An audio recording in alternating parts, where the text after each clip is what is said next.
তো বন্ধুরা, আপনারা যদি আপনার মোবাইলের লকটি পাসওয়ার্ডটি ভুলে যান, কিভাবে খুলবেন তা নিয়ে টেনশন করছেন? টেনশনের কিচ্ছু নেই বন্ধুরা।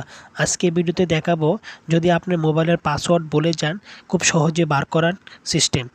তো তার আগে আপনারা যারা শেয়ার করেন, অবশ্যই ভিডিওটাকে শেয়ার দিয়ে অন্যকে দেখার সুযোগ করে দিন। তাহলে চলুন দেখাচ্ছি কিভাবে আপনি পাসওয়ার্ড বার করবেন। তার জন্য আপনি মোবাইলের যে সাইডে যে বটনটি দেখতে পাচ্ছেন, এই দুই বটনে আপনারা ক্লিক করবেন, এরকমভাবে চেপে ধরে ক্লিক করবেন। তারপর এই দেখুন দেখাচ্ছি, নিচের দিকে এই নম্বরটা আসবেন, এখান থেকে এসে এটাতে ক্লিক করে দেবেন। ক্লিক করে দিয়ে এখান থেকে আপনি আবার উপরে যে ভলিউমেতে ক্লিক করবেন, নিচের দিকে আনবেন।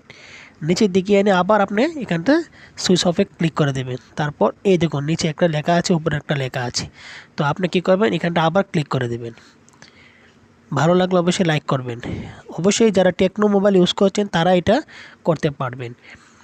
দেখুন লক ওপেন হয়ে গেছে। ভালো লাগলে শেয়ার দিয়ে অন্যকে দেখার সুযোগ করে দেবেন। সবাই ভালো থাকবেন।